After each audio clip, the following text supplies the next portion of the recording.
అనిమిషారాతి విల్లెత్త నగజతృంచే సులమెత్తిన ఖండించె నీలవేణి పరియులగజేసే గదయెత్త భద్రకాళీ ఖడ్గమెత్తిన చక్కాడే కంభుకంటి.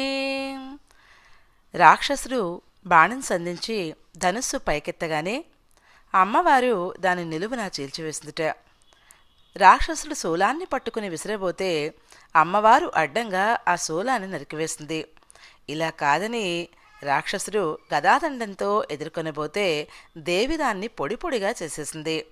ఇక తుది ప్రయత్నంగా రాక్షసుడు ఒరలో నుంచి కత్తిని దుయ్యబోతే దేవి దాన్ని పైకగరగొట్టి కింద పడివేసింది. అమ్మవారు రాక్షసుల యొక్క ఆయుధాలను సమర్థవంతంగా తిప్పికొట్టింది. ఇది శ్రీనాథుని కాశీ